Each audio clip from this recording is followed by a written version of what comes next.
Welcome on in, guys. Three bold takes, and we are back again with some more predictions. I believe it's week 11 of the college Yeah. football season.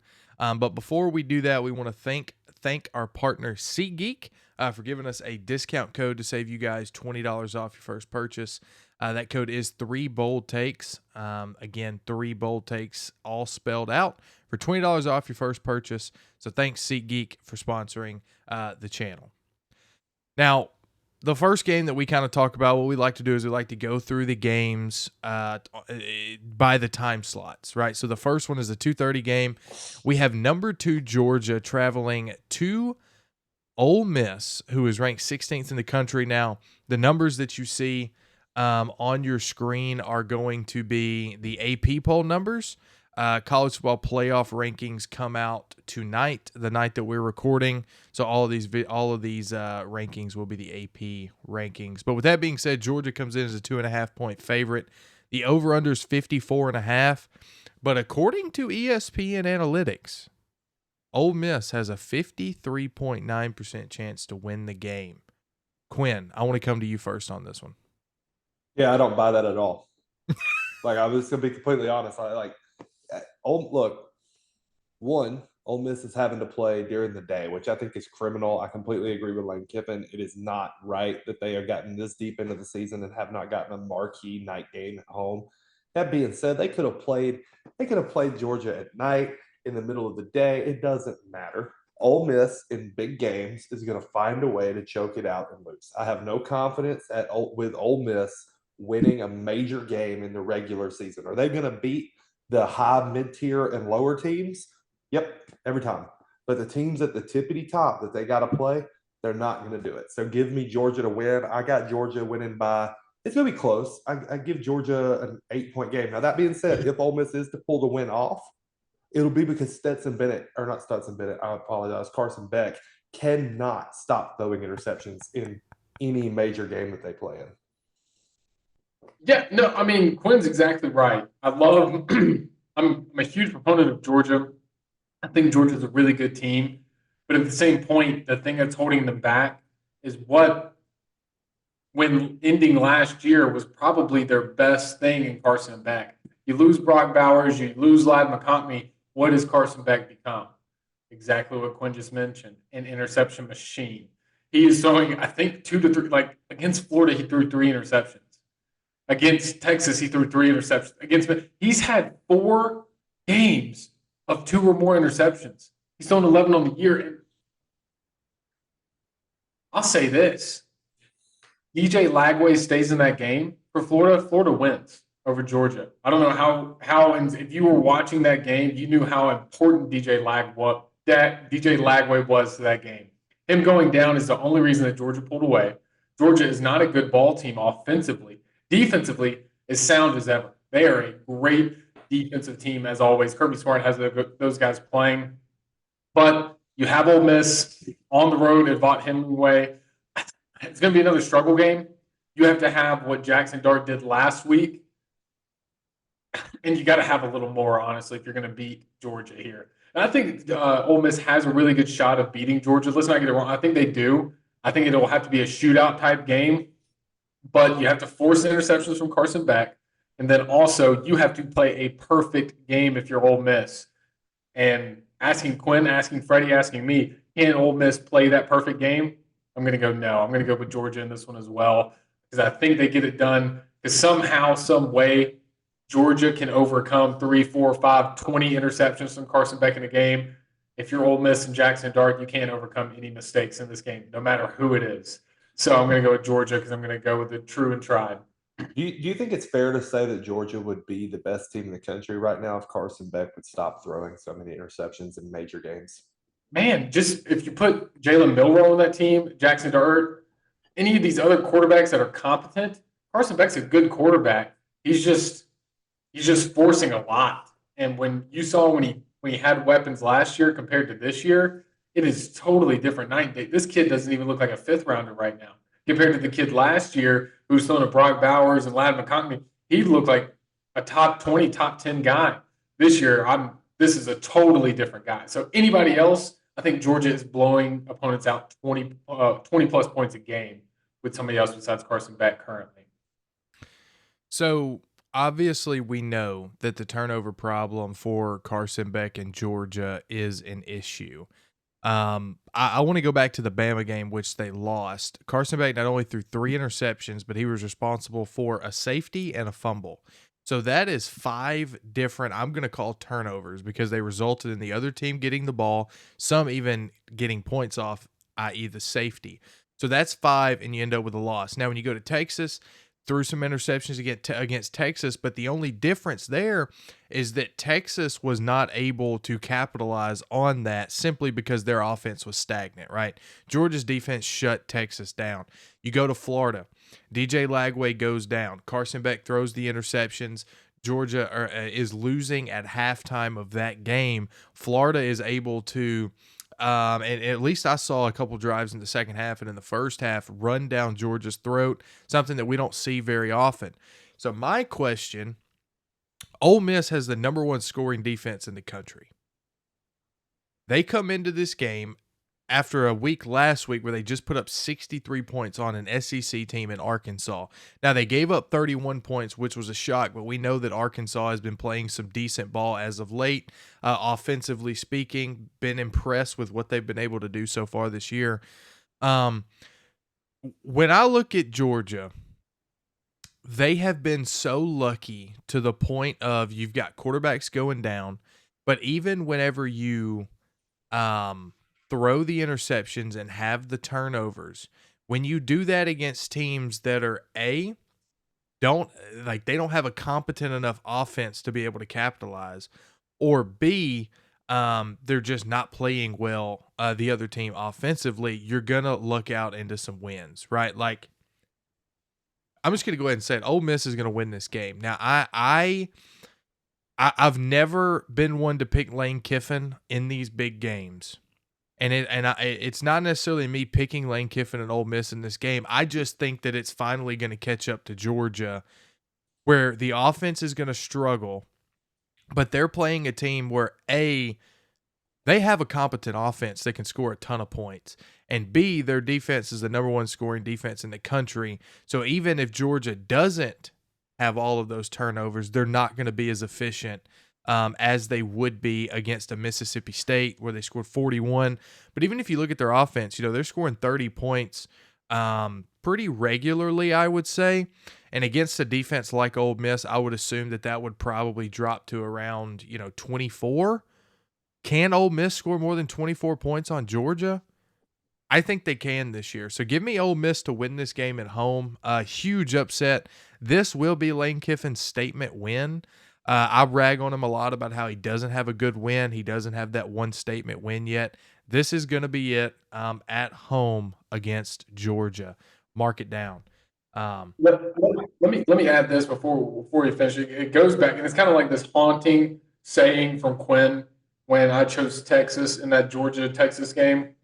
And Quinn just came out and said, nobody's beaten Georgia outside of Alabama. And even in that game, Georgia nearly came back and beat Alabama with the 3 first-half interceptions. I just think this defense is way too good to, which can just help Carson Beck. Just no matter what he does, he could have a 5-touchdown game or 5-interception game. Somehow this Georgia team is going to win the game. I don't know. It's really hard to pick against this Georgia team no matter what goes on either side of the ball. But I hear you, Freddie. I like the pick. It's bold. I'll give you that. Yeah, hey, I was bold and picked South Carolina last week against Texas A&M, and I got that one right. You did. So, Yeah. I could be on a heater here, but we will see. So this one, we have a Big 12 matchup, a very quiet one. We haven't talked a lot about this team this year. We got the Colorado Buffaloes, number 21 in the nation, by the way, guys, in the AP poll, the final AP poll of this season against Texas Tech. Colorado comes in 6-2, only 1 loss in the conference. Texas Tech is 6-3 with 2 losses in the conference. Over under is 62.5, and Colorado is favored by 3 in this one. A very, again, quiet season of Colorado, I guess, because they're not getting hate. Nobody's really giving them love either. So, Quinn, we'll go to you first. What do you make of Colorado? Are they legit? Is this going to be a good game here? What do you got? Yeah, I think Colorado's legit. I know Texas Tech just came off of a stunning upset of Iowa State, giving the Cyclones their first loss of the season. But I think a lot of that emotional, if you watch the game, I mean, Iowa State started chipping away as the game went. If they would have had another half of a quarter, we're probably talking about, an Iowa State victory, but that's not how football's played. That being said, I think the emotional wear and tear of getting a big win like that for Iowa State or for Texas Tech over Iowa State is not going to do them well playing Colorado off of a bye week. I think the Buffaloes are actually a lot better than we thought they were going to be, or at least I thought they were going to be. I thought this was going to be a team around about a 5-win team who would have a chance at fighting their way into a bowl game. And instead, we're talking about, a Colorado team that we're looking at, can they reach 10 wins on the year? That's the chase they're on right now. And I think they take one step closer to getting to that double-digit win total. I got Colorado winning this game by double digits. Give me a 10-point win for the Buffalo in Lubbock. Yeah, Quinn, right there along with you. We made a dedicated video about Colorado for those of you that may not have seen it. Go to the channel and look at that. It was a very good video where I pretty much ate my crow on Colorado and gave a lot of props to Dion and what the Buffaloes got going on over there. Look, Texas Tech was able to pull off the upset last week, and they're sneakily having a good season this year, 6-3, 4-2 in the conference. A lot of talk last year about Texas Tech being a sleeper in the Big 12. That did not happen by any stretch of the imagination. And then this year, they're having a better year this year than last year with not a lot of hype. But I think Colorado wins this game. Look, what's impressed me the most from Colorado is last year in total defense, Colorado was ranked about 115th in the country out of 130. This year, they're right around the 60s and 70s. So they've kind of cut that in half. Their offensive line is playing much better this year than they did last year. Therefore, Shedeur Sanders is able to have the numbers that he has. Travis Hunter is shining. Both are in the Heisman race. Give me Colorado to win this game by 14 points. I think this is kind of a statement win here for Colorado. Coming off a bye, you're able to get healthy.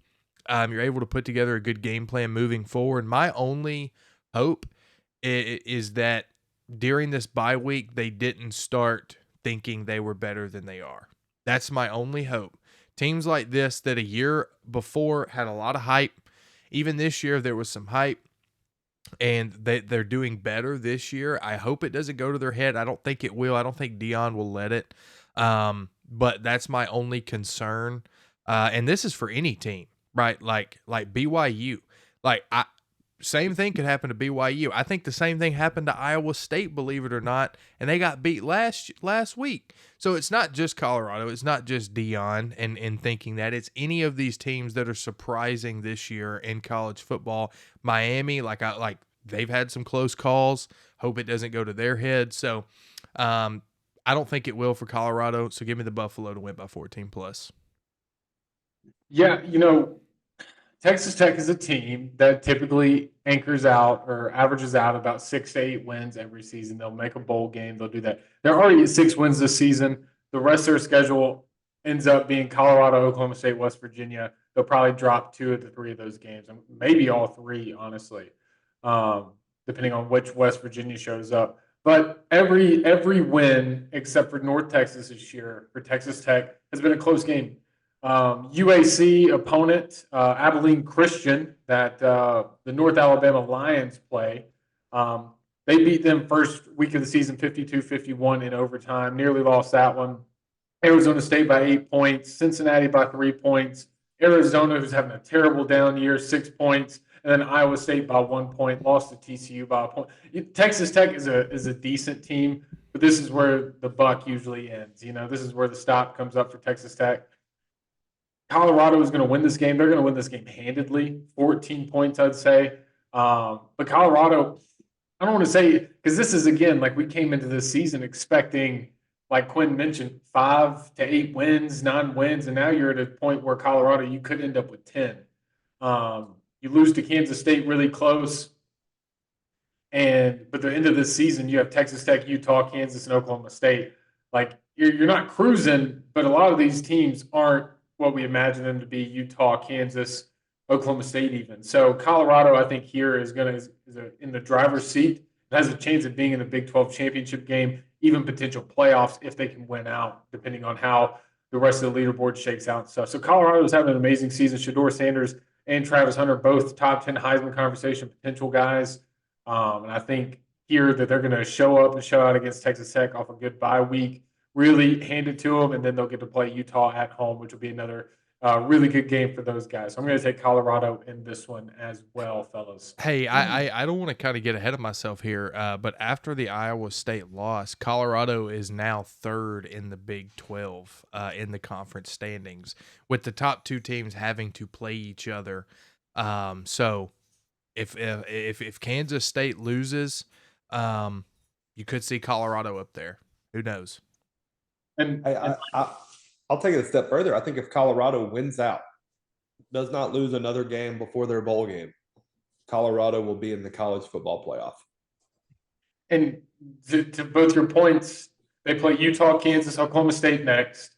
All three of those are three of the four bottom teams in the Big 12. Oklahoma State 0-6 in conference, and that's their final game of the season. Yeah, we got to talk about that in the video. That's embarrassing.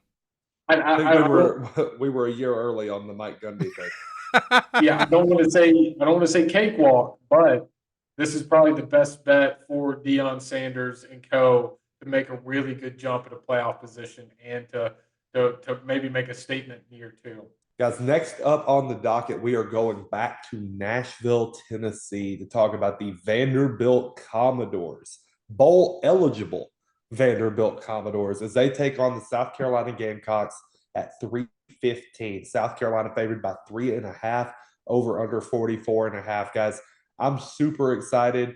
We got a ranked Vanderbilt. We got a South Carolina on the verge of being ranked. Freddie, what are you thinking about this game? So I just want to start off by saying a couple things. Who would have thunk? All right, who would have thunk we'd be here week 11 talking about a Vandy game as one of the top 5 games of the week? Chase, put your hand down because you're a liar. No, but I said Vandy 7 wins. I did. You did. Yeah, I will give you that. And we thought you were crazy. But I want to point out something. Vandy is bowl eligible. You want to know some big name teams that are not bowl eligible at this point in the year? USC, Michigan, Nebraska, Florida. All right. Those are some huge names that are not bowl eligible. You can roll your eyes if you want to, Quinn. I'm just stating facts here. All right. You just dropped Nebraska as a non-bowl eligible team like it's a surprise, but go ahead. Okay. All right. That's crazy. That's fair. But with that being said here, let's talk about this game. The wrong team is ranked here. I said this before we recorded. Now, not necessarily that the wrong team is ranked. I think that both teams should be ranked, but I think South Carolina should be ranked a little bit higher, personally.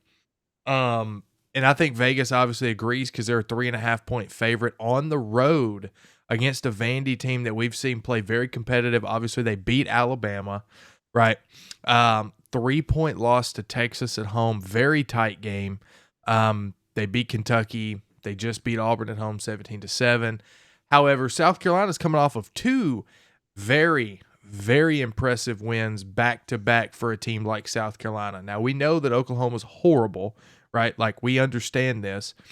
But they beat them 35-9. Like, what else do you expect against a bad Oklahoma team? They did what they needed to do.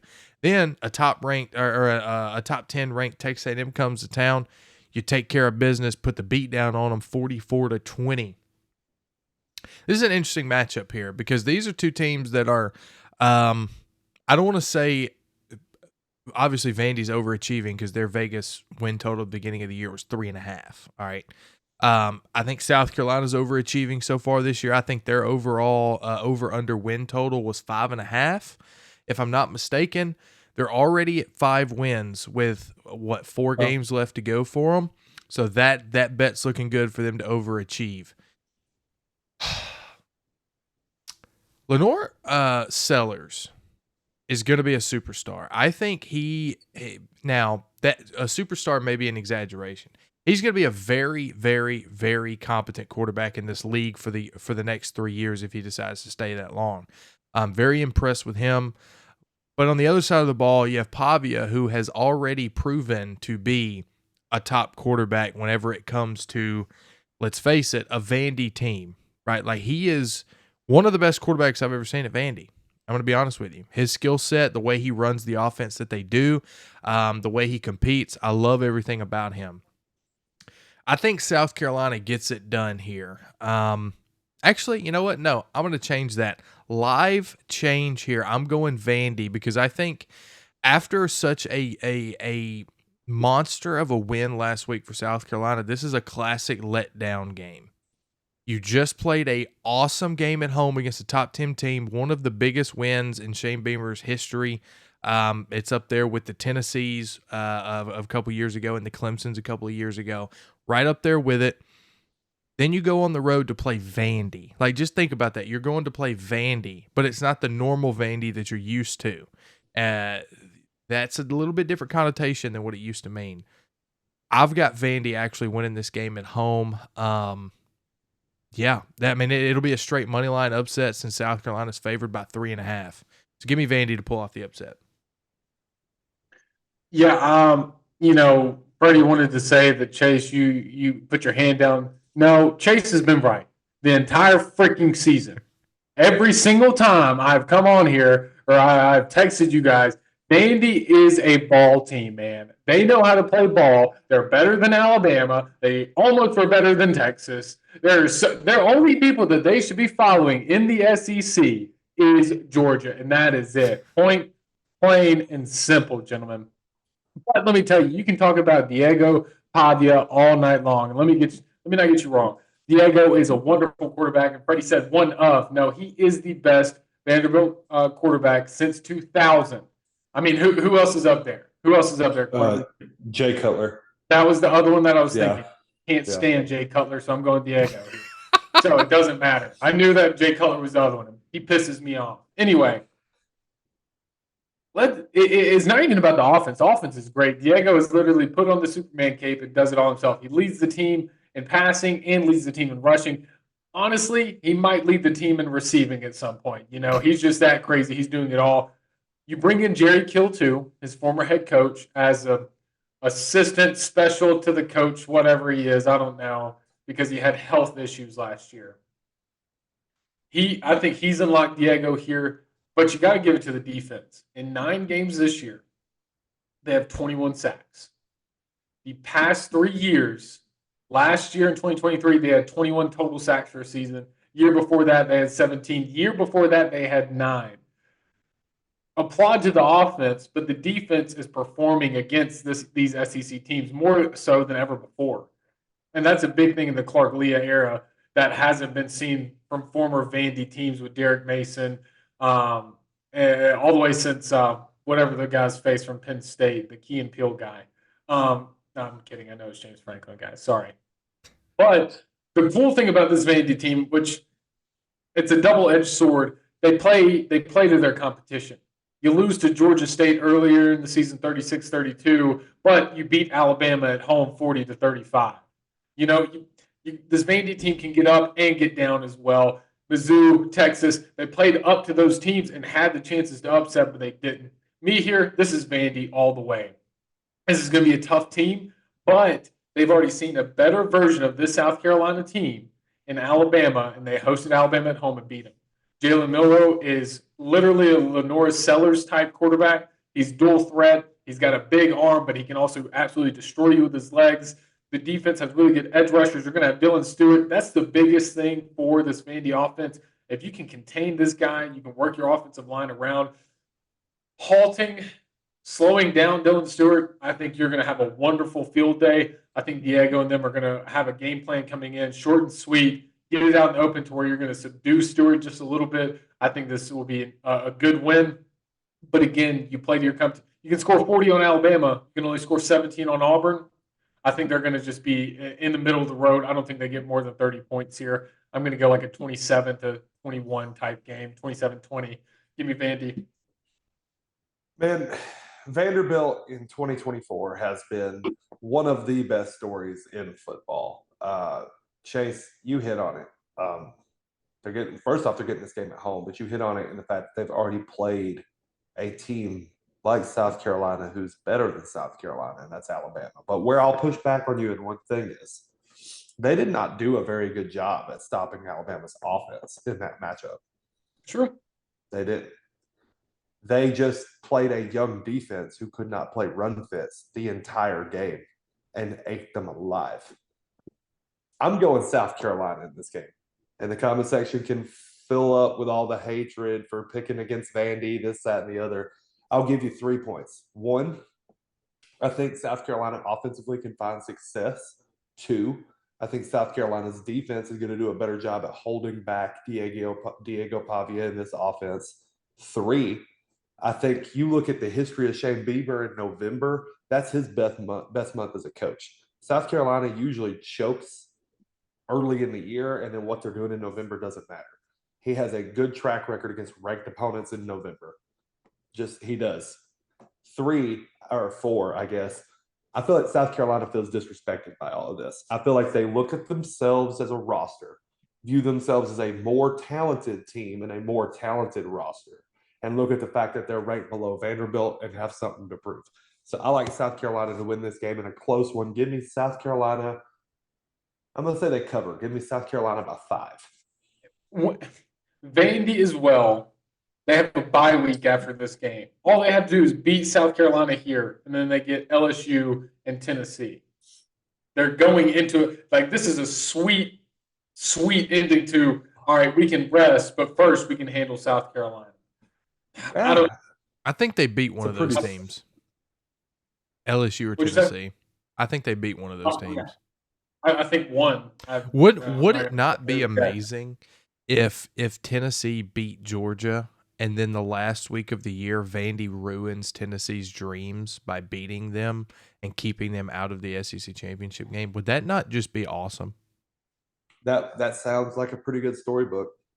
Yeah. And I think you set that story up a little bit better by having Vandy drop these next 2 games. Make them be forgotten. No, the Vandy's is making a playoff push here. Let's not. They're at 24, but you beat South Carolina, who's honestly probably on the cusp, if not in the CFP polls. Hey, that's fair. They probably will be. I would assume they might be on the back end. And then you have a ranked LSU and a ranked Tennessee. If you can win one of those 2, maybe you're on the back end or close. Like you could end up at 17. You could say, okay, Vandy had a legitimate shot if they would have won out or something like that. They're at 24. They're not far off. Okay. Quinn, I'll close say this out. This That's wild. Yeah, I'll say this as we're going into Christmas season. If ifs and buts were candies and nuts, we'd all be jolly and fat, Chase. Guys, time to move on to the nightcap matchup on ABC. We've got number 11 Alabama and number 14 LSU. Keep in mind, this is the AP rankings here. The college football playoff rankings come out the night that we're recording, so these could be shifted a little bit. So at 6:30 on ABC, Alabama is a 2.5-point favorite on the road in Death Valley. The over/under is 58.5. And wow, I had to take a second look at this. According to ESPN, Alabama has a 70% chance to win against the Tigers. Now, keep in mind, LSU only has 1 conference loss. Bama has 2. So this is a de facto they both have 2 losses overall in the year as well. But this is a de facto playoff elimination game here. And this is why the 12-team playoff is just awesome to me. All of these games, especially for Alabama, is here on out, and LSU here on out, it's going to be an elimination game. So, Chase, I want to jump to you first. Give me the rundown on this game. What you feeling? Who do you think is going to come out on top? Man, yeah, I watched the LSU Texas A&M game quite a bit. LSU on the road at College Field, or Kyle Field, my bad, College Station. And LSU played a really good game. They just did not game plan for a true freshman dual threat to come into the game. Now, that's not on the team as much as it is on Brian Kelly. Marcel Reed comes into that game, ends up just dominating the rest of the way and just really mixing in the LSU, mixing up their defense. And LSU, honestly, I thought would have a down year mainly because you lose Harold Perkins to an ACL injury, I believe it was, who I thought would be the heart and soul of the defense. They've seemed to continue on and be really good. Garrett Nussmeier stepped in extremely well for Jaden Daniels. I think he is the top quarterback statistically in the SEC. He's throwing the ball all over the field. He looked great against Ole Miss in that 29-26 overtime win. I love this game every year. Typically, this game falls around my birthday. It's always a huge heartthrob of a game. You're sitting there having to make sure that the whatever they're called, the things that zap you back to life are next to you. Because Alabama LSU just always comes down to the final play, the final drive. It's fun to watch. This Alabama team is not. I'm not a fan of this Alabama team this year. Sure, you can look at it and say, well, they just destroyed Mizzou. They just shut them. I don't care. Mizzou sucks. They were down a quarterback that they put a horse tranquilizer in to finish the game before Alabama. And then he came in hobbled, hurt, and didn't have a starting running back in that game either. So they were on it. They were down from the get-go there. Mizzou knew they weren't going to win that game. Alabama, yeah, it's a good showing, but at the same point, you're not a good team. You almost coughed it up to Georgia. You lost to Vandy, and then you also lost to Tennessee. You nearly lost to South Carolina. I'm not a fan of this Alabama team at all. You're about to play under the lights in Death Valley against LSU. The worst parts, the defense just isn't there. Until they show me something else, I'm not going to ride with Alabama. I can't. I'm going to go LSU in this game. I think LSU eliminates Alabama from the play. And let me get this right. Let me get this right before I say this. Is people are going to come in after they lose this game, after Alabama loses, and say, well, this was the worst hire in Alabama history. DeBoer is the worst. We need to fire DeBoer. We're not doing. No. DeBoer is a very good coach. He is playing with toys that are not his. He does not have. They do not fit in the way that he plays just yet. When he gets his toys in his system, you're going to go right back to Nick Saban, to Gene Stuff, to all these other very good Alabama coaches, and you're going to have a juggernaut once again. Right now, he is playing with toys that he is trying to get together, and he's doing a very good job at it. But at the same time, some of them just don't fit what he's trying to do. And that is okay. This Alabama team is a good team. It's not great. This Alabama team is sound, but they're not. They can't do everything like a typical Alabama team does. Yeah. Go ahead, Quinn. Okay. Yeah, go ahead. I'm going to Grant. Here's what I'll say about first Alabama matchup wise against LSU. LSU has, to a pretty decent degree, struggled with quarterbacks who are mobile this season. That does not bode well for them, especially when you pair it with Milroe's downfield ability. Now, that being said, he's been a little off on the downfield ball in his last two games. So we'll see if the bye week helps him out with that. But Chase, I'm with you. I'm picking LSU in this game, and it's for one reason. Alabama has a lot of impressive wins. They beat Georgia at home. I think they beat a good South Carolina team at home. They crushed Missouri at home. On the road, they have a really nice win on Wisconsin, where the starting quarterback got hurt in the first quarter, and we really don't know what Wisconsin would have done throughout the game with their starting quarterback. Other than that, not look good. So if you're asking me, how's Alabama going to fare in a playoff elimination atmosphere in Baton Rouge against a team who has been bludgeoned to death in the worst nightmare possible for the last 15 years? Not good. So give me LSU to win this game. I say by 10 points. I like the Tigers to beat Alabama by 10 at home and really let all of the anger and frustration that has pimped up over the 17 years of Nick Saban, just let it loose on Saturday night. So good LSU. Wow. Okay. Chase, I want to give another analogy to what you were talking about with the toys. You ever gotten in somebody else's car to drive it and the seat doesn't work for you, right? The mirrors don't work for you. You can drive it. A, it's not comfortable, and B, it's not safe. In order for you to drive it comfortable and safe, you have to adjust the mirrors, adjust the seat. You have to do all of that before you can drive it effectively. That's basically what Alabama is this year under Kalen DeBoer, just like you talked about. But I want to mention, I think Alabama. Now, granted, we've seen one game since the Tennessee game. That was 34-0. But what I saw in that game at the end, when DeBoer put the starters back in to maintain the shutout, that's the type of energy that Saban used to bring. That's the type of energy that we did not see the first couple of weeks, actually the first probably 5 weeks into the year from Alabama, was the intensity, was the toughness, was the competitiveness.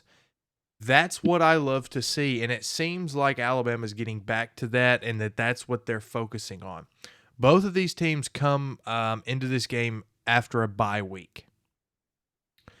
Alabama came into the Georgia game after a bye week, and they came in with a very good offensive plan in the first half and was able to get out into a monstrous lead to where even though they played bad in the second half, it was such a big lead that they still won the game.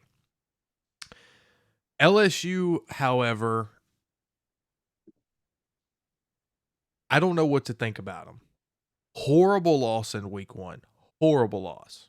Now, looking back now, bad loss. USC isn't even bowl eligible right now. But when you look at Bama's 2 losses, Tennessee's in the top, could be top 5 or 6. Vandy's ranked.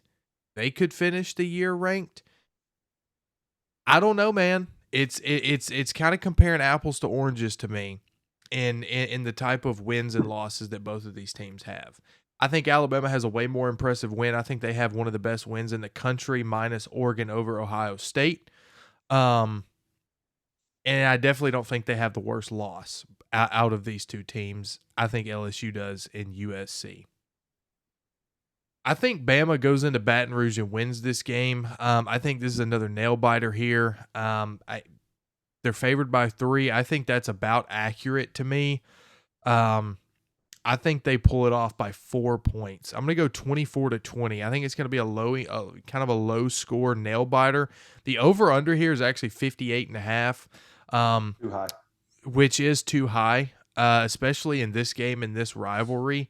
The only time we've really seen them really explode on offense was 2 years, and that was in 2019 and 2020.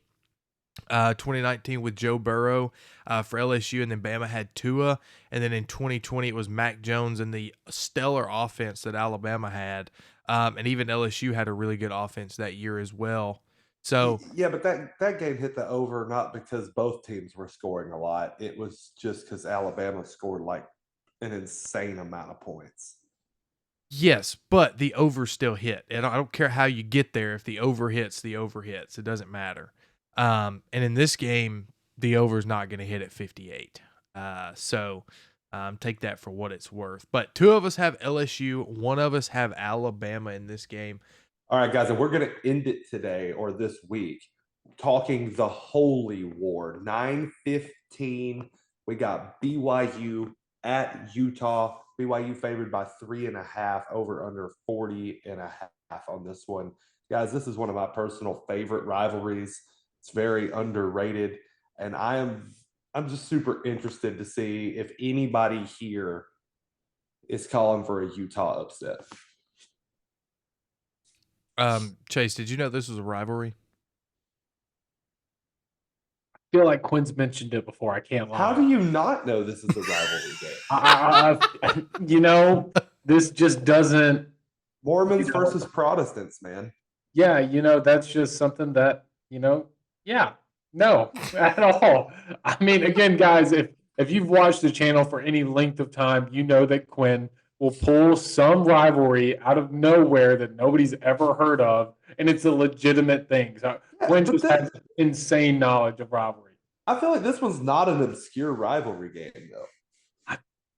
I think it is for the average college football fan. I guess I just don't Southeast. The rivalries we know. Yeah, I'm more of a SEC guy. I can tell you most of those, and still not as much as you, Quinn. But yeah, I'll go ahead and take it. BYU and the BYU. Retzlaff, absolutely love him. That's his nickname. He's done exceptionally well this season, manning the ship for the Cougars. Probably, actually, this is one of their best seasons to date. And it's a lot. It's a lot of fun to watch them because they're doing it. They're doing it with a chip on their shoulder as underdogs, still underdogs in most of their games from a fan perspective, just because this was a Group of 5 team 2 years ago, and they're not a powerhouse yet, but they're showing up like, hey, we can compete with the Big 12. They have a great coach that is.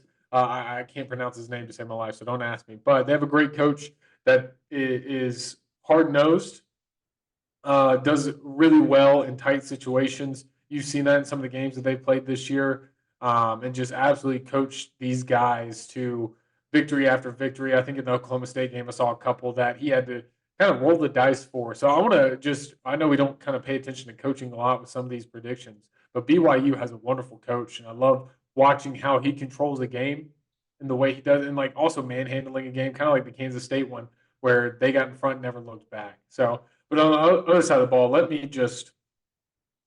think we need a moment of silence.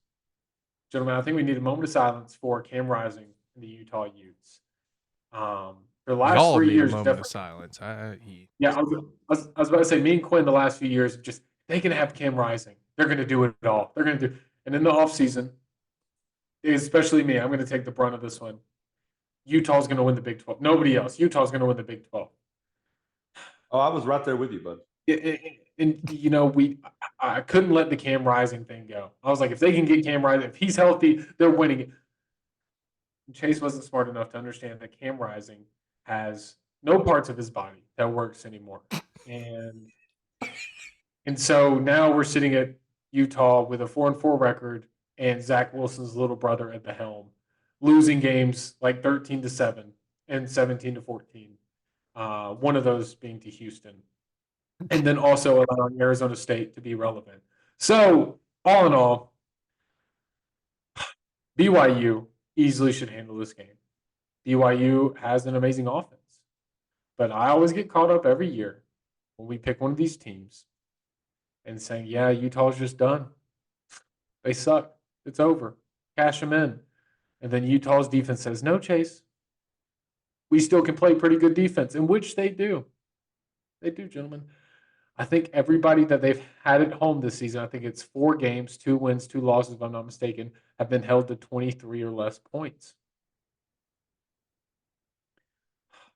Break my heart one more time. We're going with the Utah Utes in this game, gentlemen. I'm going to take it. I think they upset BYU. I think BYU is due for an upset as well. BYU is, I remember, I don't think it was last year. It might have been the year before. I remember distinctly. I was like, USC is going to beat the brakes off Utah. Oh, my. And then Utah's defense is like, Chase. No. We can play defense. We might not have Cam Rising, but we can play defense. And gosh darn it, those Utah Utes can play defense. Give me Utah. Wow. I want to. Okay. I just want to mention this real quick here. BYU's remaining schedule: Utah, Kansas, Arizona State, and Houston. Utah might be their best chance at a loss.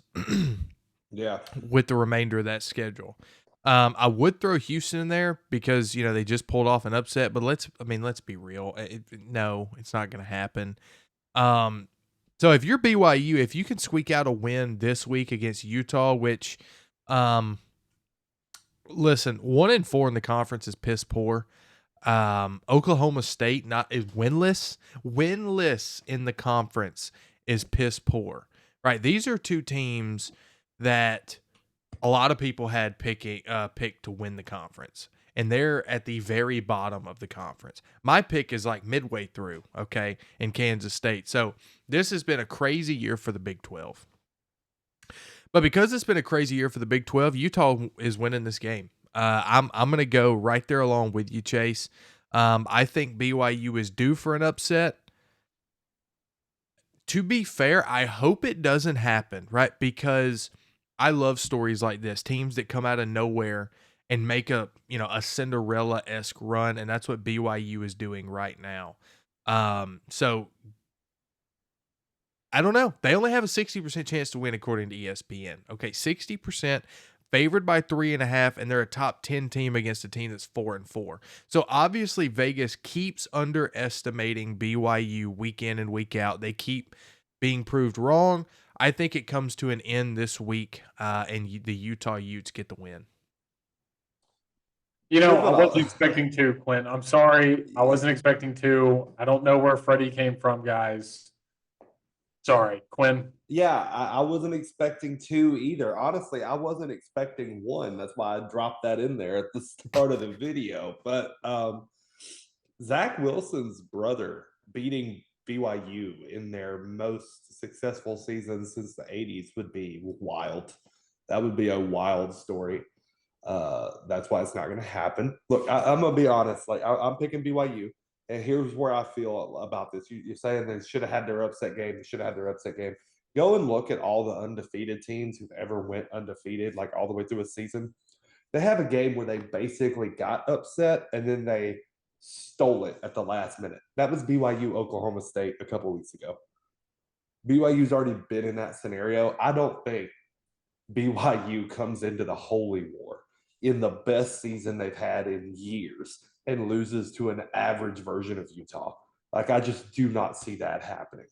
They're going to be so up for this game. If you want to tell me on that remaining schedule, you said it was what, Kansas, Arizona State, and Houston? Mm-hmm.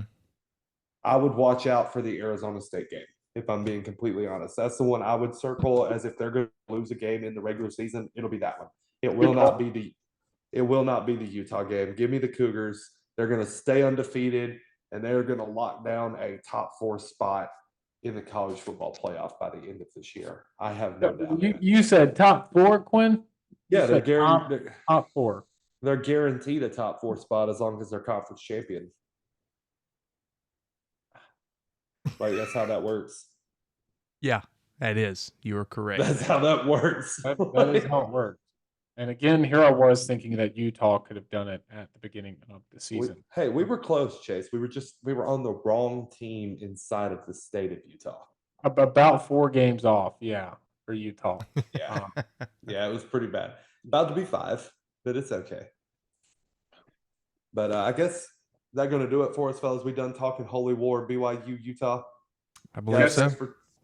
Okay, guys, thanks for checking this video out. We got 4 others just like it. And do not forget, use our code 3BOLDTAKES for 20% off with SeatGeek on your first purchase. That is 3BOLDTAKES, all spelled out for you. I've been Quinn, joined by Freddie and Chase, and we're out of here.